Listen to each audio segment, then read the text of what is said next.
Uganda Eyenkya. Kwaniriza nnyo ne ku mulundi guno gwaleero okuba nti osobodde okutwegattako buli omu waali. Tubeebaza mwenna abasaayo obudde bwammwe okugoberera ebintu bye tusaako essira n'okulaba nti tukuŋŋaanya ebyo ebisobola okutwala eggwanga maaso. Gattako ebirowoozo byo osobole okuba nti abaliddawo bali kulowoozaako nti wali omu ku abo abaakolerera eggwanga lino either okulisuula oba okulitwala mu maaso. Ebyo nno bye bimu ku ebyo ebitufuula ab'amawulire ab'enkizo mu ddala mu bye tuteekako amaaso. Zizadde Lubowa Sava mu kawungeezi ak'olwaleero oba ku makya ga leero oba mu ttuntu okusinziira gwe wonsanze okundaba. Ndi ne bannange be tugenda okutambula nabo straight from TV10 gano mazima wamu ne Investigator TV ne Uganda Eyenkya egenda okuba nga etwegattako mu maaso awo. Tugenda okuba nga tutambuliza ensonga zino buli omu okusobola okuba nga azitegeera. Bwe tuli naye ku ntebe si mulala twaba kano omulimu gw'okulaba nti tutambula naye kubanga is a senior citizen, legend mulimu guno naffe gwe tukola kuba mu byafaayo bye yatuga nti yaliko. Was it CNN oba CBS? NBS. Mu America eyo. NBC. Yes, ali mawulire. So he's a consultant bwe kituuka mu bintu ebyokwebuzibwako. And on top of that, is a former member of parliament. Atiranga yaliko n'owekitiibwa yaweerezaako ewa Ssaabasajja. Si mulala ye weekitiibwa yangamba ye Israel Mayengo. Kwaniriza nnyo era nsanyusa okulaba mu kawungeezi k'olwaleero weekitiibwa. N'endugu Stanley Ndugu Ndawula, the investigator as usual, the gun that fire, not the one for hire. Science okubeerako nammwe. Good morning, good evening, good afternoon, depending on where you are. Nze nsanyusa okulaba ku nange. Yes, Ndugu. Nsanyusa nange okusinkale. Ensonga nno olwaleero gye tukyagenda nayo ye ya plot 42. Abasinga obungi babadde babuuza mu comment eriyo n'abamu akusanga n'akubuuza naye muluddewo ensonga za Muzeeyi Mayengo yezaggwa oba abasajja baamukuba ejjinja mu liiso n'ategera nga takyalako bye yali abanja. So bye tuzze nabyo ow'ekitiibwa abantu beetaaga okwongera okumanya. Abakulu bakusootinga oba bakyakwetolooza kamunguluza akwate bulungi ogwe ku ttaka. Awo sinaba kumanyira ddala bulungi kye bagenderera naye tebannaba kumaliriza pulezidenti kye yagamba nti bakimpe. Ensonga zaabwe ate teziri mu buwandiike. Tewaliwo wogambira nti bawandiise kino oba kiri. Gino emyaka 5 nga bakyali awo beetooloola beerumaluma bokka eyo gye bali naye ogambira ddala nti bawandiise ne bagamba nti ye oba nedda ne basaako n'ensonga zaabwe kubanga ensonga ezikkirizisa ezo pulezidenti yazibawa. Ensonga eziganyisa be bandi badde bazireeta tebande bakuzireeta. Oluusi bagira ne bagambamu nti ate wakyaliwo abayindi nti bwe batalabangako baga nti babalabangako. Omu nno bakyabogerako nti waliwo omuyindi omu nti kakati ennakuwezo ate omuyindi oyo si muyindi ate muwarabu. Kati omuwarabu oyo abeera mu Bungereza. Ennaku ezo abadde alanga mu social media nti ekizimbe akitunda. Ne tugamba nti ate nti oyo ate yavaawa. Alina wano omubaka we omukyalo omu ali erungujja eyo simulabangako. Oyo ne bakkiriza okulaba abantu abatakkiriza kubalaba situmanyi bulungi. Kakati ye pulezidenti agamba nti ekizimbe gavumenti ya Uganda yakisasulira. Kati bano abayindi abamu wakana bagamba nedda tiyakisasulira. Ekyomukisa omulungi yasasuliranga byonna ekitiibwa Moses Ali akyaliwo bulungi. Oba lwaki tebamubuuza? Ne Bank of Uganda naye ekyaliwo tebannagiggalawo. Moses Ali alekanga atakyajjukira bintu ebimu kuba waba nalabako juzi ng'atuddawo naye nga bawujja mu wiki. Waliwo ebbugumu? Si bbugumu naye alabika ndowooza alina obulwadde bwa mutawaana. Olabira ddala nga ebirowoozo bye biwakanya omubiri. Naye ku mulimu akyaliko. Naye ng'ekikulu nti akyali minisita. Si minisita kyokka nate. Omu ku ba deputy ba prime minister. Kati ogenda omuntu n'olowooza n'ogamba nti nze ne bannange bangi nga kwotadde ne president singa tetwalwanyisa kintu ekyo ekyakigobeseza abayindi wano neyali abagobye wano bandi bete boogera kwogera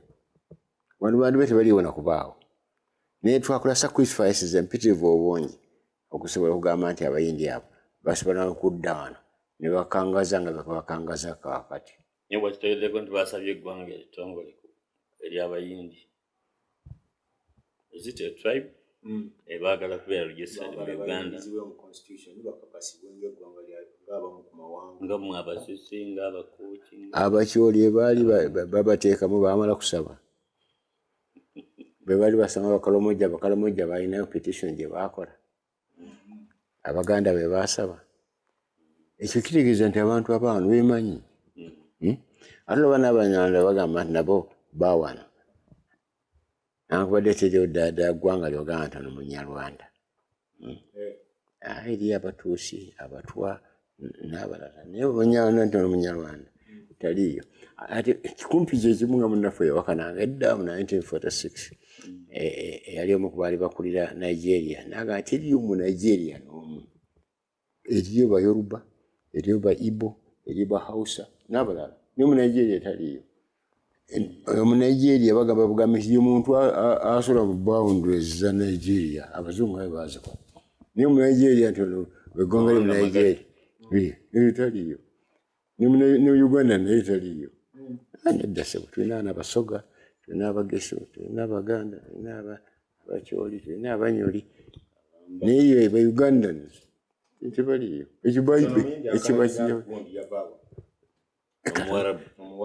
kati Omuwarabu ate gye yava tetumanyiddeyo ddala naye Muwarabu ate ennaku zonna kizimba akitunda n'ogamba tabaffe orders bayita presidential directives zikyagasa President bayinza okumunyooma bwe batyo mulina mu constitution bayinza bwaweebwa bungi ddala naye okuwulira nga ye omuntu nayinza okugamba nti tubuusabuusa nekyagambye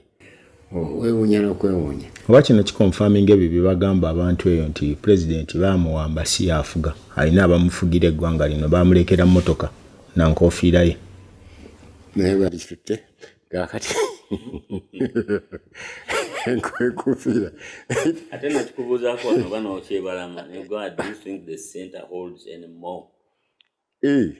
nebigenda mu maaso ate tubuuza nti alternative eruddawa ekintu kyokka kyetyalinako okwebuuza n'okugamba ddaada kikola ye gurupu y'abakiise gye bayita palamenti waliwo omukazi yawandiika ekitabo ennaku ezo emyaka giyiseewo 5 kaakati omukazi oyo yawandiika ekitabo bakiyita another fine mess bamuyita Epstein another fine mess eraga enkolagana wakati ya United States of America ne Uganda ku kulwanyisa terrorism kakati omwo omukyalo omwo awandiika n'agamba nti Uganda's docile agita docile parliament bw'otuulira ekigambo docile kiyitegeeza weerekera n'okweraliikirira n'ogamba nti ddala bwetyo bwefuuse kugamba alinga ng'agamba nti kiwali kitayita mu palamenti yaffe kubanga eri docile singa ntulinawo embwa ezandibadde zibogoba ababbi nina okisanga era bomubbi neetenga mukira omanye nti efuuse docile kaakati palamenti yaffe yandibadde egayagaya ebintu bino bingi nnyo naye nno kanzireyo ku ntandikwa yatwasane wetwatandikira okwogera twatandika nga tugamba nti ebintu byonna byetuyiseemu byonna nebijja okujja byonna birina emirandira mu ntegeka y'ebyobufuzi enteeka y'ebyobufuzi mu Lungereza yebayita constitution kaakati entegeka eyo olaba palamenti eri awo ekyasirise oluusi minisita akwata ku bya constitution agenda najja n'agamba nti tujja kutandika okulivinga constitution neyesirikira bonna ne basirika okusinziira ku Oxford Dictionary docile means ready to accept control or instruction kakati submissive a cheap and docile workforce is an example akasi webale kukivuunula kakati munnaffe agamba palamenti yaffe eri docile eri ready to accept anything oyo omukazi awandika n'agamba nti bwawa $2,250 abaalimu mu kiseera mu mwaka gw'2025 ne bakola amendment constitution ennene nno ennene ne ku dakiika eri bakyerumaaluma okugirivasinga bwe bagireka esigaddeyo ddala amendment yajjawo term limits bagiyisa ono agamba kati kifuuse international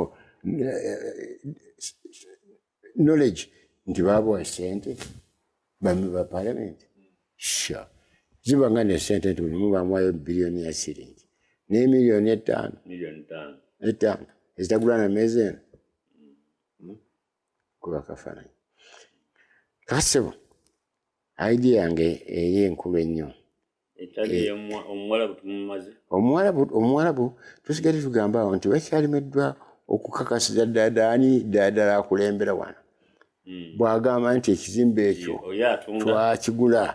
gavumenti ya bannayuganda bakisasulira ate ne bajja bamuwakanya nga n'obujulizi abamu babulina ne bagamba nti Bank of Uganda yakikasaako ebbaluwa negamba nti bano betwasasula tuyinza wabula kyennamu okubuusabuusa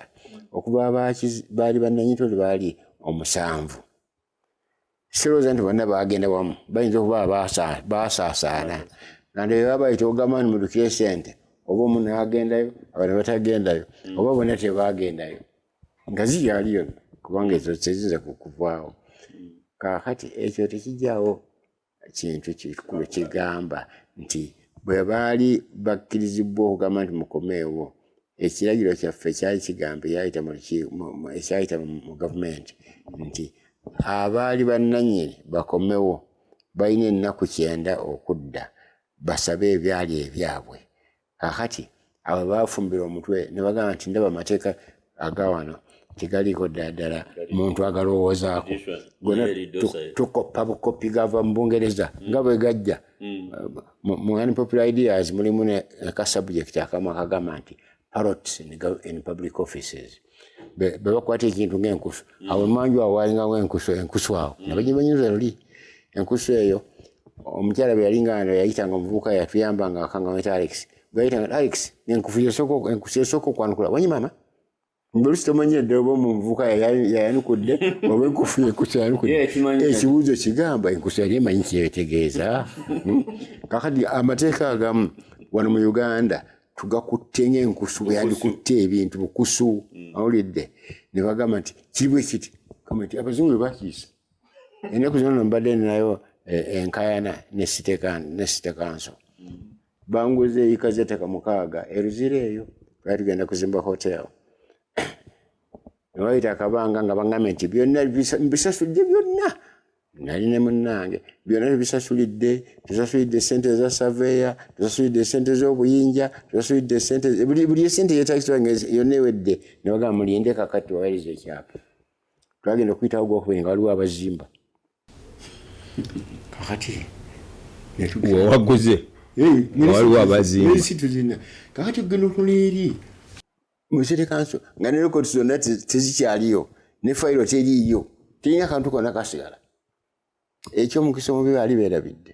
bali abayuzanga mu records ne bazitwala ne receipt nti bikintu kyebalinga bakola baweerezangayo kopi ewa mu Ministry of Lands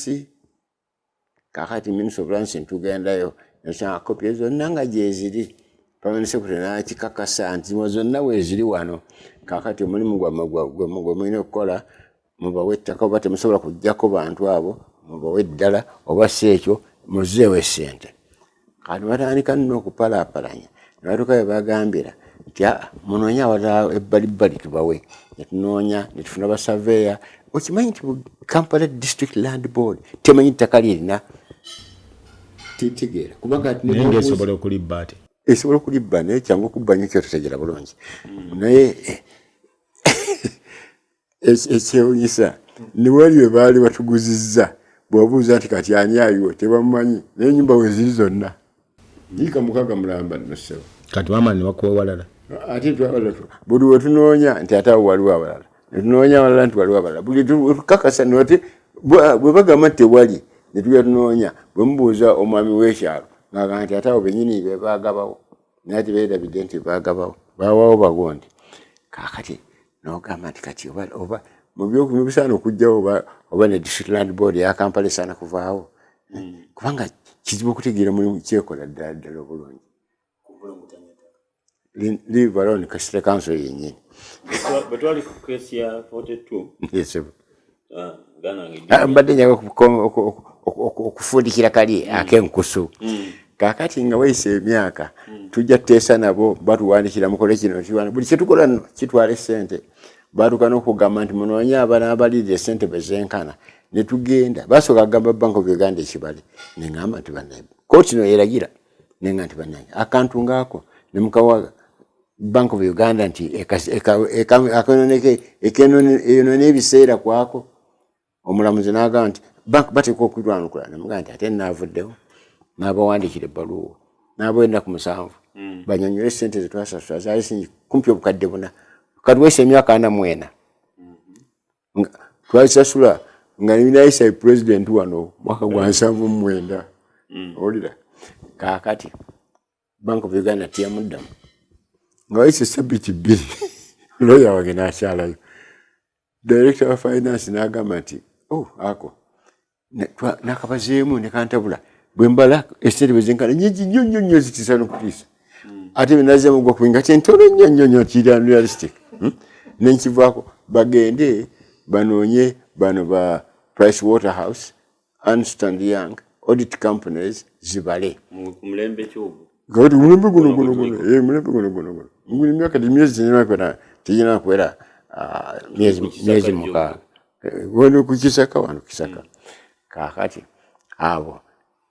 aba Price Waterhouse ne Ernst & Young ne bangamba nti okubalira essente ezo ojja kutuwa $2,200 zisiringi million 18 okuzibala bubazi ne tusangayo abalala bagamba nti muleete 2 gokka nenga sasula ne bazibala kati bamala zibala ne tuzitwalayo nga nnyingi kyasiffe twabaze nammwe munoonya banaabala ate bagala kunoonya banaabala kakati byonna nga biwedde twawabadde omusango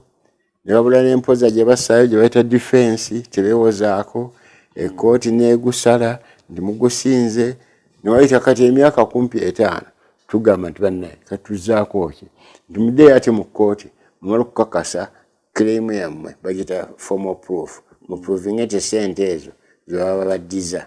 bwe twaddeyo mu kkooti omulamuzi n'alyoka ajjayo etteeka liri njagala okuyita eri obukusu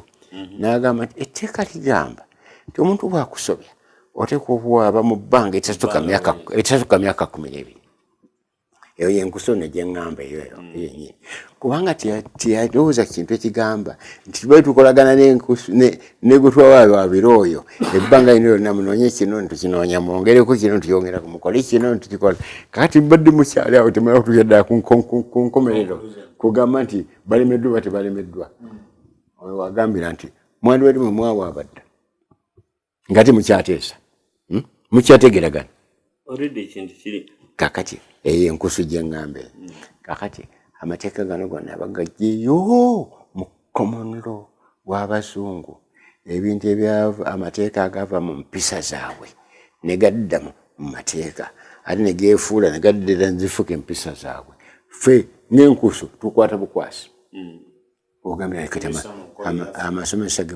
amateeka ge basomesa so naate mu ngeri endala nga omusajja omu ku baalinganga bakulu bw'okugunjawo amateeka gano mu Bungereza ye yagambanga nti common law is nothing but common sense, common law is nothing but reason. N'ogamba nti abaffe bakyalowooza oba bakoppa bukopi edda twalinganga ife abalinga mu masomero y'amateeka nti ababeera mu mateeka be balowooza mu butuufu nga nickname y'essomero ly'amateeka mu university eri the bastion of thinking men mu kiseera ekyo nga abakyala tebannayingirayo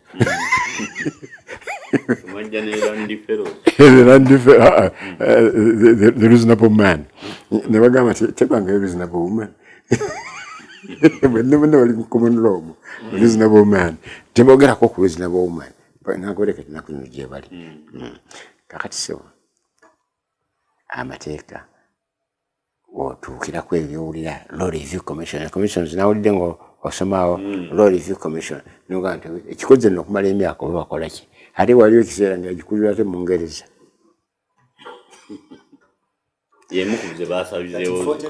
Kati 42 n'olw'ensonga eyo tennaba kusalwawo. Minisita talina kyeyali agambye pulezidenti, talina kyeyali agambye mu myaka gino 5. Luli yagamba bugambe mukwano gwange omu genero n'amugamba nti njagala ekiwandiiko ekiragiro directive nga pulezidenti yennyini yakitaddeko omukono. Pulezidenti yennyini akisaako omukono n'assaako byonna ebikulu. Lwaki asuggestinga nti bakimpe. Secondly, nassaako nti gavumenti yakisasulira. Minisita tagamba nti yakisasulira. Kakati netugamba oba kiki luli mwambuuza ebibuuzo wano mwalimu n'ebiswaza wambuuza nti wali ogabye ku nguzi naye nti teri yali aginsabye. Singa yali aginsabye nemugamba nti agiramule osanga nandi mukalubidde nga nandigaye nti nja gikuwa naye njagala ompeeyo ne kalisiiti kubanga sente zenkozesa zimusizange. N'olw'ensonga eyo mata tennaba kuggwa ekyali awo mu bbanga. Ekyali mu bbanga luli muganda wange Eddiini bwe yakubira minisita Kasaija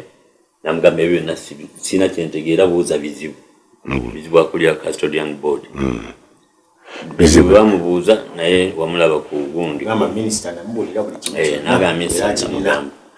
tuba tukyalimu ebyo ono tamanya ani gwali answerewo tu.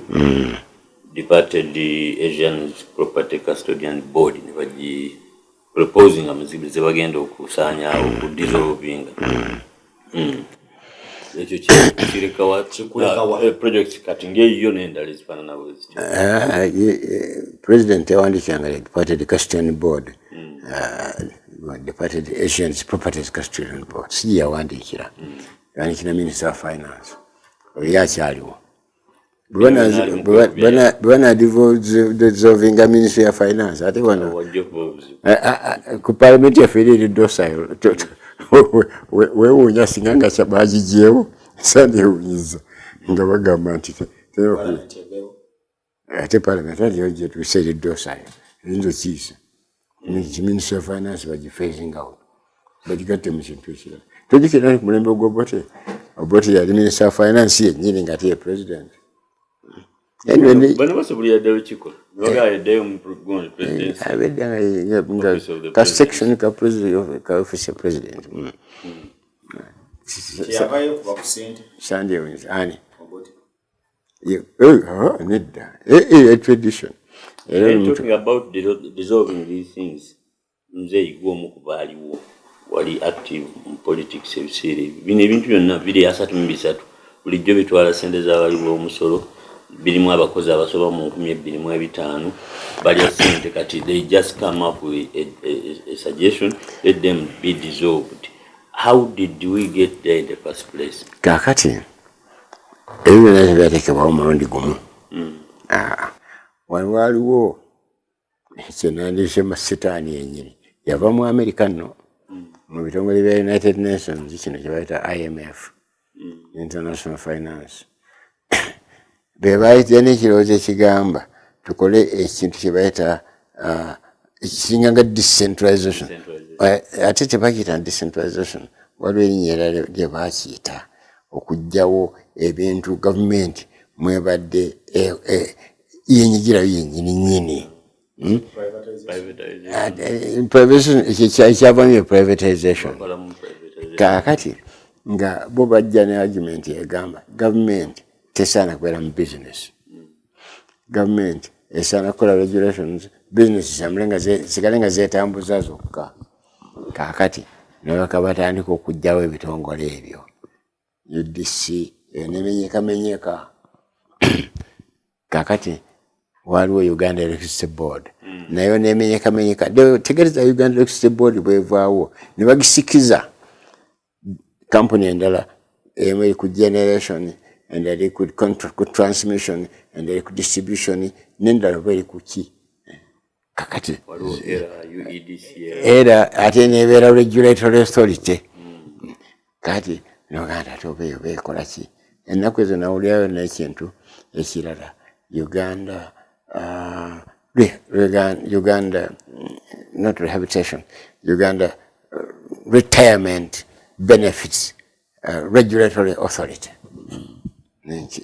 Kikiwulirangako tuweri awo nembuuza mwe mufuga NSSF tukola ffenna naye nga noga ati eyo naye eri awo akati ate mukiseera kyekimu nga social security gye bagamba nti eri under the retirement beneficiaries authority ate NSSF eri under Ministry of Finance noga kati olwo ddala ani bo bali bo bakola ki kyennyini balwa ngamba nti neweebuuza bo bali ba retirement kijja kye bakola baregulatinga ki kakati nasebo mulimu ebintu byetokolako comment okujjako nga muli munda mwoli kubanga mulimu ebintu bingi gwe byotomanyi etteeka eryabateekawo nze sirimanyi bangi nnyo tebalimanyi naye kyoyinza okuba sigaddewo tomanyidde ddala bulungi oba kiki ekyabateekesaawo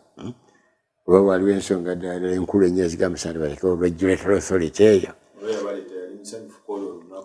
abaleeta baali musanyufu naye tekireetwa olunaku lumu ebintu ebyekikanga ekyo olukalala lwosomyemu lwonna forest authority regulatory authority yaki children's authority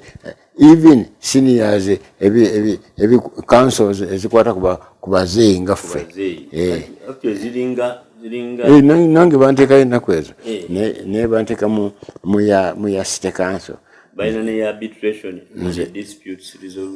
nze mbeereyo nga representative oba wa mayor as a man of integrity senior citizen tusisingayo emirundi ng'ena buli mwaka tulina ne National Children Authority buno bwenda bwebutudde ku luguudo obusimbi olunyiriri okuva eggaba okutuuka eno busaba esente okutuuka essaawa nnya ez'ekiro minisita ne baminisita bayitawo nga babutunule oba tebabulaba naye bayinza obutabulaba kubanga emmotoka mwatambulira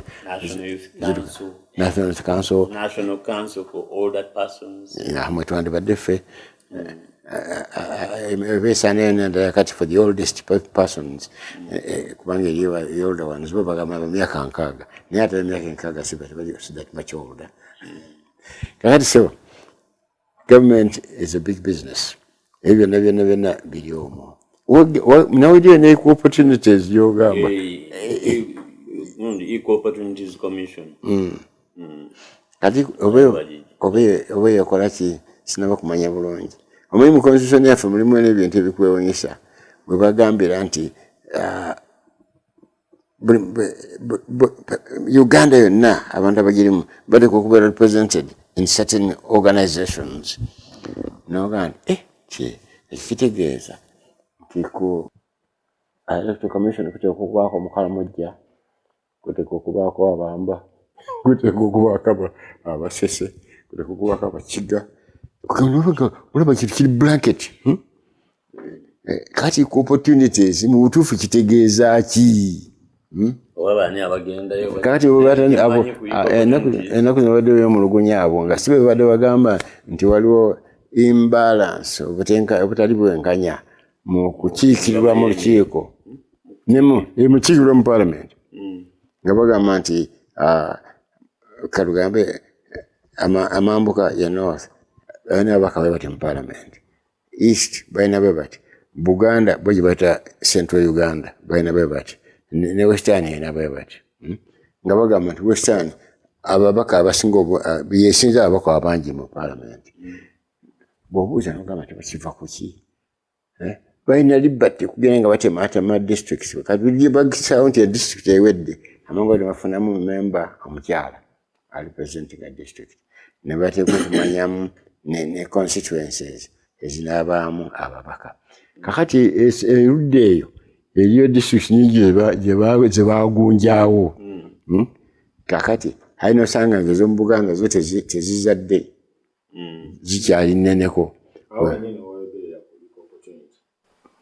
era yafulumizzaayo ne report recently tenaba nakuweza mwezi ng'egamba nti abava mu bitundu by'omu western region bebakyasinze dominates western Uganda dominates government jobs seconded by North. Western Uganda Bagiwadde erina 47%, North ne bagiwa 20%, Central ne bagiwa 18%, then Eastern ne bagiwa 15%. Kakati tulina okumanya 47. Kati tulina okumanya ensonga ki ekyo. Waliwo possible reasons. Oba babadde banoonya abantu abalina skills nga boka bazirina. Oba okusinziira ku buyigirize. Abadde obw'omuti nga bw'onogamba nti okedde ku makya n'ogamba nti kakati kangoberereko ku poliisi ya Uganda n'otandikira ku level esookerwako wansi nti OC station ava mu Western n'osanga OC operation ava mu kitundu kyekimu ekyo n'ogenda okukebera DPC ng'ali eyo OC side ava eyo regional police ava eyo RPC then n'abalala bonna abagoberera then n'ogenda ogattako ne bino ebitongole ebirala nti n'otunulamu nti bano region yemu oyingira ekitongole nga yeyoka eyinayo emirimu not because nti babe basomye ennyo naye olw'okuba nti be basobodde okwegabira. Kakati ako koosembezaayo ako be basobodde okwegabira bakikola mu bumenyi bw'amateeka anti okukinjagala okumanya kyo bakkirizibwa pulezidenti yennyini akkirizibwa okulonda abakozi abo ne balonda bannaabwe oba si ekyo bayinza okubalonda nga bayita mu kakiiko akagaba emirimu naye n'osanga n'akakiiko akagaba emirimu nako kaliko yakassaawo yakateekawo awo nga naye yakateekawo nga alinamu kakyekubira katonotono ndowooza bwekirowoozo kindowooza kye naleeta kiri unpopular idea yange gyempita cardinal idea ey'okugirawo ddala ofiisi ya pulezidenti omuntu omu bw'ati bweriba tenakolebwa tolinabo obeera ensonga yemukuzewawa n'ogamba nti pulezidenti oyo omu nowe ekyokulabirako nawe ne bwe bakuwa abasese bonna bajja kukeerako era nembaaniriza nembawa emirimu bonna nabo ne balonda bannaabwe naye bwe gibakola naye kyemanyi ku Equal Opportunities Commission eyo nabo ewaabwe bw'otunuulira ebigundi ebifo ebisinga obukulu mu komishoni eyo byabwe by'Abaganda n'Abasiraamu ate nga balirireete ate ani yagironda abaagironda abo be balonda bannaabwe tulina nesitole namba twabikolako awo so kati tebalina moral authority echeckinga bintu ebimu bagirina baba obuyinza naye moral authority tebagirina ate mu mateeka mulimu morality ebyo tebikwata kati gundi parliament bagiwa obuyinza twagironda oli yagiyita dosaya yagiyita buyisi bwetyo bweri ogenda yesi ebintu noga nekyo wakikkiriza ekikulu kakati ekiriwo ku ddakiika eno kyakureviewinga constitution okusobola okulaba bino byonna tubitereeza tutya parliament eri damp kwekyo minisita ekaya akyogerako teri ate nno bakkirizibwa bo bennyininyini be bakola amateeka ge bafuga palamenti yekola amateeka palamenti kwekolera teri mulala agikolera bo bennyininyini bakyayinza okugamba kakati bayinza okugamba nti ono bwe yazze n'ayeta resolution ekiteeso ekigamba nti tulonde commission eyokukola eyokuŋŋaanya ebirowoozo byonna ku constitution bwemala kubikuŋŋaanya byonna ate tulendeyo commission oba mini assembly n'ebiyitamu byonna okusobola okulaba nga bwe tubiteeka mu constitution parliament oguganda badde mulimu gwayo akati yabadde yaleeta ekirowoozo ekyo sirowooza balinda minisita yabakireeta ngayisizza commission ebyo boogerako yakukuŋŋaanya birowoozo nga balina endowooza ey'okulonda president nga ava mu kibiina ekisinza okuleeta ababaka mu parliament bali mu kuteesa kati okutisindika mu bantu ekyo tekikwata ku constitution yonna kikwata ku kulonda kwa president kwokka nti president ayo yenno yenkola gye bakola mu kudisolvinga bino bagamba that gundi kiri constitution kirwe ekyo kino okudisolvinga ebintu bino Iya tuwe wakisiza parliament ya. Jukira parliament constitution inamu ebintu bya bibiri. Inamu parliament benzo kukyusa yokka. Awo kanga bali aboka boka. Naga tuwasaze obwetuti. Ekyo kigwa. Nembamu nebigambibwa nti parliament yo katemala. Buli district eteko kisa olide. Kati ebyo biri mu complex ko kusinga kino. Niba lwebyo bibayinza okwetekero ekiteeso ne bagamba nti tujje ofisi wa president tewali ekigaana wali mu constitution ne tewali ekiganirwa. Ne okubakalu nojijjo. Naye kati ekintu ky'okugamba nti constitution bagiddemu eterezebwe. Naddala kitundu kimu kyokka executive part. Nebiri birina questions. Legislature obunene bwayo buyitiridde bususse. Nayo bagenda giteekukira girowoozaako bavumbule bameka abateekwa okukiikirira abantu. Erite okubanga eri elastic mu katonotono. Abannaffe abamu abakola first constitution okubeera empandiike ku nsi kuno ate nebeera nga ne kati ekyaliwo eya America emaze emyaka egiringa 23 awo. Bo bamanya ne bagamba nti nno nti tulina amasaza gano gegakola America. Amasaza gaffe gali webatandikira gaali tegawera 50 ne kati gaweza 50. Ne bagamba buli ssaza twagalawo wegenkanankanira mu Senate kitundu kya lukiiko ekikulu ne bagamba nti ebaamu ababaka babiri okuva mu buli ssaza. Rhode Island etenkana kitundu kimu kya 10 ekya California babiri. California babiri. New York babiri. New Jersey babiri. Kwegamba nga tikifaayo ku bunene bwa ssaza. Twandisobodde okugamba nti tutegeke constitution ejja mu Uganda. Uganda tugamba nti kati nti tulina ebitundu bina ebirabika bimanyiddwa. Nankubadde ddala siffe twabikola. Naye kati bitegerekeka buli muntu amanyi nti bwetwogera ku mambuka. Tugamba mambuka emu North. Bwe tugenda twogera ku Buganda bo gye bayita Central Uganda. Tumanyi ensonga, tumanyi lwafule wa wenyini weeri. Okay? Tugamba nti kati ebitundu ebyo nti tukoleyo paati ya parliament emu ngawo bonna bakiikiriddwa kyenkanyi. Tugambe nti buli kitundu ekyo kibuddemu abakiise 15. Eastern 15, Northern 15. Tugambe nti abo 6 yiye eri wali eyo yise ebiteeso nabyo teyemalirira bwemala kubisa ate ne bano abakiikidde abantu mu bungi bwabwe mu nnyumba ey'okubiri nabo ne bakiisa. Bukiisibwa ludda n'erudda ng'olufuuse etteeka.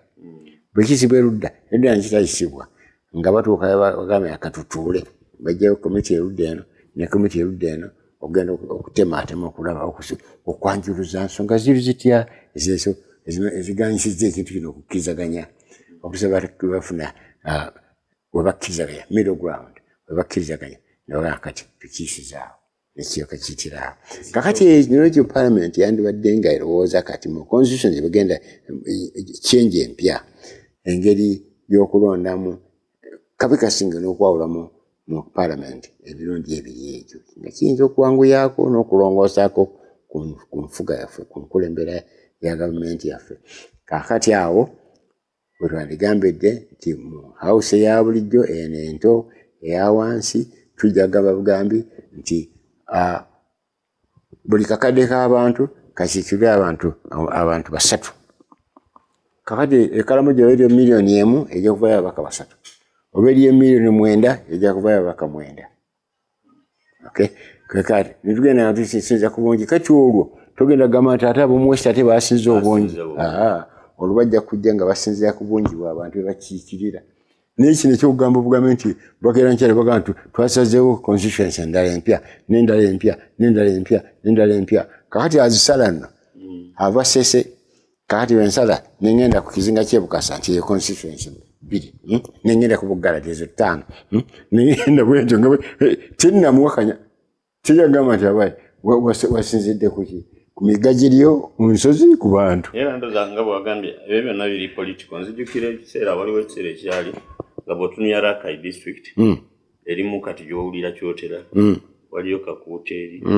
waliyo Kabula omulina eryantumbi jukira district eriki jukira no munenga Kalungu West jukira kwefuga kwa Uganda yalimu districts 15 zokka no zokka kati emiti mwana musanvu nze siroza ndi kwendi kubanga banange sifuna kukakisa kutula mu lukiiko lukola constitution naye nalina akakisa okwogera ne bannange bamwe baagikola omu yali mugenzi Saamu Njuba yasooka okubeera omuwandiisi w'akakiiko akakungaanya ebirowoozo ekyo mukisa omubi kakati omulala yali mu sukulumenti wange nowayita Apollo Nsibambi namuwa ku birowoozo ebimu bye nalowoozaako naga manye ng'olimu ki abantu babantu bagenda kubitegeera ebyo naye nga nti balimala bbanga ki nga tebanategeera bintu bino era gye bujja byenjogerako of course abantu bayaga nti ebiri idealistic nga Uganda etuuse okugamba nti etuuse mu kifo kiri ideal lwaki tuyagaliza kubeera ideal lwaki twandiyagadde tusigale nga bulijjo tuli wembuuliza lwaki buli tulowooza okuba nga tukola ennongoosereza mu ssemateeka tufokasinga ku ofiisi emu ey'obwa pulezidenti ne tutalowooleza the entire country obadde abantu bonna abali mu Uganda ne bwe tulowooza kakati era n'olwaliro laba lwebagala okukola ennongoosereza mu constitution era bafokasinze ku kya pulezidenti alondebwe mu parliament tetulowoozaayo what kind of constitution should we make or review for the betterment of Uganda of today and tomorrow n'abo abaliddawo twayogera ntugamba nti constitution nga bannaffe abamu bwe bagamba tujagezako okwewala bannaffe ebirowoozo baalina naye ate bikibeera nga kirowoozo kirungi nnyo tetutakyewala munnaffe yakola omu ku baakola constitution ya America yagambanga nti eringanga kyambalo bw'oba okitunga opima ku nannyini kyo constitution eteekwa okuba nga ejja mu nsi gyekoleddwa olidde kati tetutuuka kati kwalinga era olabira ku nkaayana ezigirimu omulala yagamba nti enkula y'omutwe yekwenkufe kati ogenda tegeeza n'ogamba baali bakagijjako engalo olutalo lwa kkoni lutandika President alina lwe yayimirako naga nti bukyanga Uganda eba ne constitution eno eya 95 yekyasinze okuba ennungi ennyo era etalikwatibwako mugenze mugigaayamu empapula zaayo kakati sebo okirabulabye nti yayogera ekyo sirowooza nti yakyogera naga nti erikwatibwako nga yateekamu ne amendment clause nti okujja okukola amendment mukola kino nekino ekyo kiragirawo nti balina okumanya okuva ku ntandikwa nti ekiseera kigenda okutuuka nga munake mwagala okukyusa era ekiseera kyatuuka constitution yagamba nti egenda kukwatibwako ne batandika okugenda nga bakyusaako olwo ne bajjamu term limits ezikayanya abantu ebudakyekayo wano juzi ne bajjamu age limit yalwanyisa ne balwana n'okulwana kyenakuba bulyano juzi nti nze ndowooza nti saba mutaana gukiiko baali teboogera ku kigambo kya age limit baali boogera ku kigambo kya president yekka bwe tugijjamu ajja kwesimbawo abo ne bagamba nti tetugijjamu aleme kwesimbawo abo ne bagamba nti tugijjamu asobole okwesimbawo nga batunire ku muntu omu yekka oyo nga bwe nabagamba luli singa mu kiseera ekyo yakeera enkya n'agamba nti January nga 1 omwaka guno ogujja ogw'2023 lwenge tayalinga wandisanze bonna n'abaddipi batagikwatako nga bonna bakkiriza nti myaka mugijjeemu nga bakitandise n'okulowooza n'okukkirizaganya n'abantu ababulijjo abagamba nti waliwo kikakasa nti emyaka ekinaana tategeera owaana yategeera nti ate owaana ategeera okusinga ekinaana wandigezekanga batansi n'okugamba nti ebyo tebiri mu provinsi tebiri mu ability y'abantu kukikola ku mateeka tojja kuŋŋamba nti ekintu kino kikukola nga bone singa muba mulonda ttiimu ya mupiira ekyo nekitegerekeka kubanga singa mubadde mulonda ttiimu ya mupiira osanga mwena mwandibadde ku ttiimu nze bandisobodde okunsuula nga bagamba nti oyo nti ate akyasobola kudduka nga bano etimpi zompira zanjawo kyoba olya nti abagenda mu parliament bagati emyaka gimiseeko tayinza kukiikirira abantu tagenda kukuba bikonde nange wadde baalwana jozi mu lukiiko bagana general yakuba omu ekikonde n'agwa eri yakuba muvubuka ati muto okusinga okumusinga n'agwa eri nebamutwala mu ddwaliro olidde ese mukisa obulungi general yali muntu mulamu yakera enkya n'agamba muganda wange mutuufu saagenderedde yagenda mu ddwaliro oba mwogerera bulungi kuba yava waffe naye bwe gutebe gwali nakikisoboka omulabyo kati bannange constitution yaffe yefuga buli kintu kyonna Uganda ekyasobola okutwala okukyusa obuyinza nga tegenze mu kulwana nga etudde wansi ne balowooleza ekyo ekisaanidde yesebo Mwami Museveni yakyaliwo oba nga amaze kufa awo kizibu okumanya nno kubanga si yakajja ku ntandikwa baalwana nga yayanizibwa mu ssanyu ejjitirivu singa ku ntandikwa awo yajjirawo mu gwekinamu omukaaga singa mu gwekinamu omusanvu baaliwo referendum wana egamba nti afuge obulamu bwe bwonna yansobodde okiwangula asi kikumi naye yansobodde okiwangula wangambira nti 5 ku 100 bansobodde ogamba nti asigale si yekkana ne Idi Amin mu kifebu mu mwaka ogw'71 nga mu mwezi ogwokunaawo yali asobola okiwangula ekyogamba nti aweebwe omukisa okubeera president obulamu bwe bwonna mu kiseera ekyo yali darling naye n'agenda nga ettutumu ligenda likka erya bombi nno erya Amin bwe lyatuuka ne linnya ggulu negenda nga likka mpola ffenna ogenda okumumanyisa twava mu kadukulu nange nava mu kadukulu sebo emakindi awo akati ne president Museveni kutandika okulwanyisa Obote tiyava mu kadukulu ewaawo naye kumpi yalinga avudde mu kadukulu akati oluvannyuma lw'Obote okuvaawo essanyu eryali wano okwaniriza president Museveni kwali kweyitirivu simanyi bwa mwali ba myaka emeka mu kiseera ekyo naye tiwaliiwo wali wenyini naliwo nentunuulira abantu abagenda okumulaba nga alayira kumpi nga omutenzi oga nti ensi yonna eweddeyo waliwo nga ne bwe yakwata bayibuli ng'obulya n'enviiri zikubudde ku mutwe nga olaba kyamagero nnyo kati awo era we mbabuuliza omanyi be mwatiisanga mbwafuuka kapa ow'ekitiibwa bw'ogamba nti asobola okukyusa eggwanga lino Uganda esobola okufuna obukulembeze okusinziira ku unpopular ideas nga tewaliwo ssasi kubiddwa oba musaayi guyimbiddwa naye baasooka musiba mu 53 baali bazungu natujja olufuna obwetwazi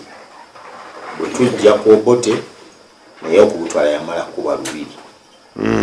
Amini era naye yamala kuwamba mukamaawe namugoba ku ntebe bwe tuleeta Baalule era nazo zaali mmundu twamala kumugoba wano bano bagondi bamuwanga ngira ku Oyito Joko ne Museveni yennyini talaba nti kikyali kizibu setting eringa eraga nti wano tujja kumalanga kwenyola mataayi kadigression kajja kubaamu buli kiseera nga tubeera twogera mu unpopular ideas mulimu ka chapter akamu keŋŋamba nti ekiro kye nasooka okusula mu State House my first night in the State House mulimu n'eyokubiri egandi my second night in the State House ezo buli emu ezinakekwataganaku byobyogera naye ekikulu kiri bwe kiti omuntu w'omu president si yagenda okukyusa ebintu bino ababaka b'abantu be bali supposed okukyusa the members okuva mu byalo kakati kiba ekidositiri eno okugamba nti mbwa teruma ate ekkiriza bwe kiba giwadde ekyo kyo kigenda kuvaawo kubanga bonna sibafaanagana baligenda nga bagenda bategeera obuyinza bwa paalamenti ati mujukira naye byonna yo paalamenti twakoppankoppe naye olukiiko wano lwaliwo nga ne paalamenti enabaawo owe Buganda lukulu okusinga paalamenti emirundi 4 nedda sebo tebasobola kubanga tebalina buyinza obwo luteeseza bya mu Buganda bwokka n'ebyo byennyini ate bye luteesa nabyo bifugibwa ate amateeka agakolwa parliament eya Uganda yonna. Kaakati Uganda bweri befunye abakiise abalina omwoyo omugumu okumanya omulimu gwa parliament, abo balivaamu ekirowoozo ekigamba nti abange nti tuteese ekintu kino. Abangereza okumanya nga balina amalala nga bakola ekigambo kye bayitanga parliament, balinanga n'enjogera egamba nti parliament eyinza okukola buli kintu kyonna okujjako okuddira omukazi n'emufuula omusajja n'ebisigadde byonna ebikola. Eyali njogera yaabwe okulaga ekintu nga bakyekakasa. Kyekimu nga bayogeranga ku Bank of England bagamba nti eri more reliable n'okusinga enjuba. Enjuba eyinza okukayanamu, eyinza okulwayo eddakiika ng'emu nga tena bakuvaayo, naye Bank of England nti eri more reliable okusinga sunrise and sunset. Balina ebintu bye bakolanga ne bagamba nti ekyo tukyesigira ddala. Bank of England bwe yagambye. Simanyi bane badde ne scandals naye simanyi bulungi. Naye at least byemanyi ebyangungu ng'eyo. Parliament yandibadde ino obuyinza okukola ebintu bingi nnyo. Yesalawo n'egamba nti abange tuli bulungi nti nedda. Mu kitabo kyange Unpopular Ideas mulimu ka section akamu akagamba nti the mother of our miseries. Ani dada maama w'emitawaana gyaffe yalese ennaku. Bangi nnyo kugamba mother of our miseries tali omu. The mother ani natookera kugamba nti abantu bayinza okubuusabuusa bawone taata w'omwana oba si ye taata we. Naye ku maama babashuwa nti ono ye maama ye. Kati maama w'emitawaana gyaffe wano n'ennaku gye tulabye ali luddawa. Kati ne ngenda nga mbuuza anaaba Buganda ayinza kutaba colonialism osanga tribalism osanga bunyazi corruption osanga buli muntu buli gwendeeta alina contribution gy'akoze okuleeta ennaku yaffe including ebintu nga blind eye diplomacy. Ojjukira waaliwo wano Abamerika balina omukyala yabakiikiranga mu United Nations ng'ayitibwa Miss Rice. Waliwo lwe yajja wano n'ayogera mu Africa muno n'ayogera ne president omu ne bakkirizaganya nti anaakola president oyo. Bwe yaddayo ewaabwe yagamba nti ayinza okukola ebintu ebitaliwo neffe we must look the other way. Tetwakirabye blind eye diplomacy nti ayinza okutabiwawe bonna nabamala kasita abeeranga mmwe kyemwagala akikoze. Blind eye diplomacy. Condoleezza Rice. Condoleezza Rice yakyogerako. Kaakati America teri mukola n'engundi ne Israel. Kisookera ne basiika tebakirabye. Isn't it the double standards they play also in the UN? Blind eye diplomacy. United Nations nonkalugo kubanga United Nations nankubadde eneeteeka sirowooza nti bagakyusa kubanga chata nze bwe nali nga nkyaliyo nga member wa staff ne intern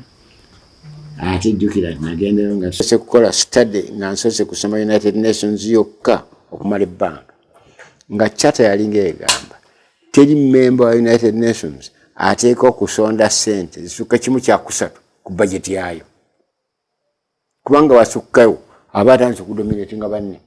oba zirina oba tozirina nange bali bayinza ozisa mu bitongole ebirala ne bayita mu UNICEF ne bayita mu UNIDO ne bayita mu UNDP mu birala naye si direct contribution to the United Nations. Kakati kiki ekyakigendererwa kugaana ggwanga limu kugamba nti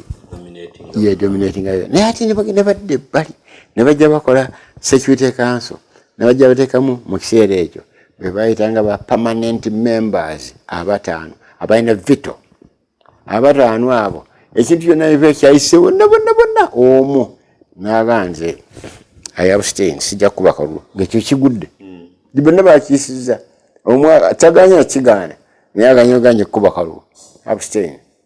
ekyo nkirayita kubanga omu ku bataano teyakiisizza. Kakati ebyo bigenda ndowooza gye bujja ogenda nga bikyukako mpola ogenda nga expandinga simanyi bakati Security Council bayenkana obunene naye mukimanyi nti Uganda yagikulirako mu myaka egy'enkaaga n'abeera president waayo Apollo Kironde yaliko president wa United Nations Security Council ne juzi wano minister waffe omu yagenda n'afuuka president waayo hula yali wano okugamba nti akoze ekintu ekiri godly ekitabangawo ate yali president wa General Assembly yali Dr. Lugunda kakati n'ateekawo mu class y'abadiplomasi ab'enjawulo mu America yanibadde enkanakana Henry Kissinger anyway tulandaze okulonda president mu parliament parliament yenkola Abangereza bo gye bakolamu wano twatuuse Abangereza balina generally okutwalira awamu ebibiina ebinganga bisatu byokka Labour Party Conservative Party n'ekirala kiyinza okubaawo kyekikakasa bulungi kakati batembiranye esinga kuba n'ababiri basinga okuvuganya abo Labour ne Conservative kakati ewangula ebifo ebisinga obungi mu parliament yereeta president ne oluusi waliwo wano kabiina katonotono akayinza kubanga no kumpi mwenkanye bali bagamba mujje mutwegatteko ne begatta kummwe wano ne mweweza ne bwe muweza prime minister ne mulondo okuvaamu mmwe awulidde naye wano waffe wano ojja kusanga nga kirimu emitawaana the tribalism balaba prime ministers bali kulya newatabawo kibaddewo nekikyuseemu kutemera kuzibula naate juzi omukyalo omu yamala mwezi gumu gwokka naga nti anze mbivuddemu yalina nno omulenzi gwe yali alonze okubeera chancellor munaggana omulenzi oyo kitaawe yali minister of defense ow'e Ghana yali mugagga nno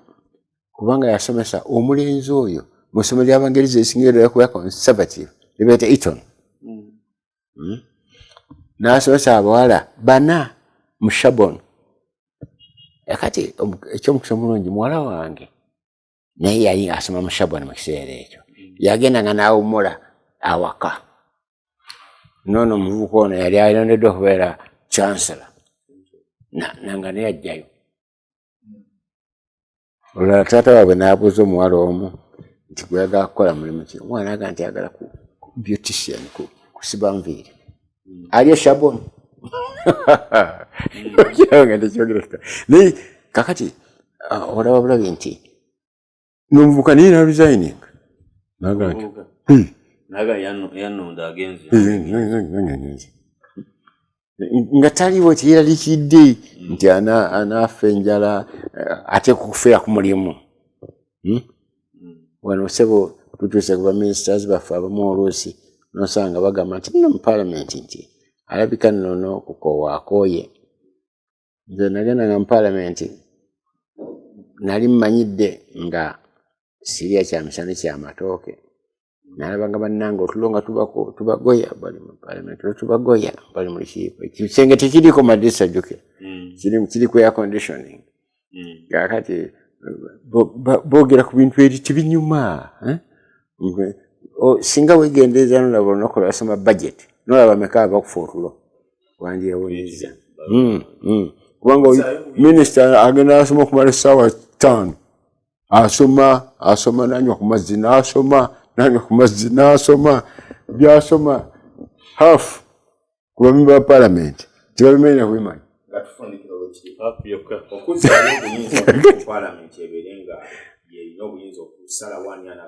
kansibye nti ekiba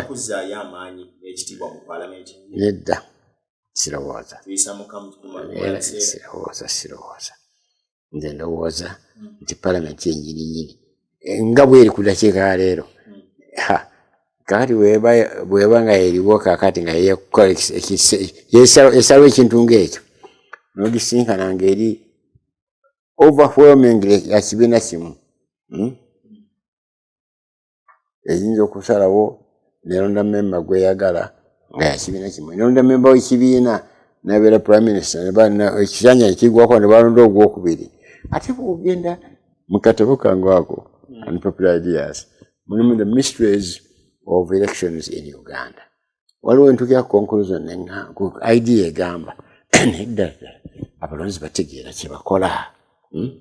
twandikozeseza enkola endala method ki eyo electoral colleges naye nga zigenda zexpandinga muyinza omusandika n'intonotono nga zigenda zigejja abantu nga bagenda batandika okufuna awareness ekyo ekitibwa kyemwatandika nakyo mwe nyinyi ne mukijjawo ekyo kyemye kakati ekyo buli kiseera ekirowoozo bijja naye abantu babamu ne omulabe oli mother of our miseries omulabe by the way ye selfishness ye mulabe asingira ddala obunene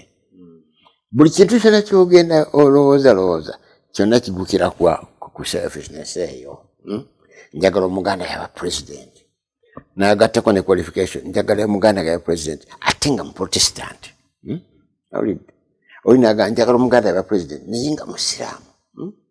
oli naga njagala omuganda yaba abeera president naye nga mukatoliki mulimu ka selfish interest akali omwo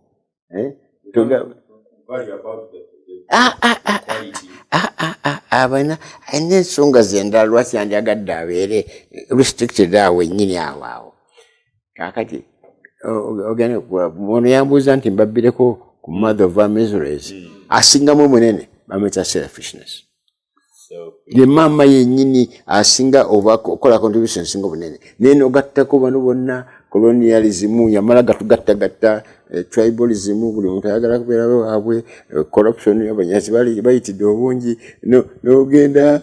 ne independence yennyini kubanga tukawugambira nti oba ne independence nagwo omuntu awana twagugwamu but are we independent nominally in a sense we are twina ne president wali ayina n'okubogolera abaali batufuga katika qualifying independence ya mirundi ebiri political independence tugirina economic tugirina tukyali baddu baabali nnyo balina okugamba nti bwe mutakola tujja kubawa ssente nga sebo tugonze kati tubaweze ate tuzibawadde naye ate ezo tubadde za kuzimba ddaamu eno empya wano ti wabula abagidesigning nga bava waffe wano ebimu ebinasimawo ettaka byonna biva wano nebikola Detroit ti byonna byakatapira nti si ekyo kyokka nti ne equipment yonna eyokola mu ddaamu yonna etekova wano waffe wano nti si ekyo kyokka mugenda okwekanga nga mulisigadde kweta musenyu gwokka n'amazzi gagutabula oluusi ne cement by the way bwe baagamba okuzimba ejjinja abafuna contract abangereza baagamba ekyetaga ttani za cement emmeka nti kumpi kakadde kamu wantu waliwo mayinja tunayinza kuvaamu cement tuli wano wegali nozimba ekyuma ate tebazimba kipya nogenda bapangula ki factories kya cement ekikadde mu Europe nebakipanga ettololo nebakola cement ng'amanyi nti olunaggwa ddaamu yaffe olunaggwa ekyo tukisobola nga tugenda era bwe baakola nene kati kikyakola atugoberera bwoba olina kyoyizeemu bulirako ne munna asobole okuba nga n'enkya twegattako oba omulundi omulala ebadde TV10 Uganda Eyenkya saako ne Investigator TV nga tulina Oweekitiibwa Mayengo mu nsonga nezo ze tussaako essira oba ze tukazaako the unpopular idea ebintu ebyo ebirowoozo by'otamala gawulira buli wamu era nga birina akatabo ke babiwandiikidde akalamba saba tusinkana omulundi omulala Mukama Katonda batukuumire naye nga ku kamera tukoze ne Case Juma Lubowa Scovia Tusiime saako ne Ssenkulu wa Uganda Eyenkya Moses Wamala muzukulu wa Gabunga kama bakuume mwerabu Uganda Eyenkya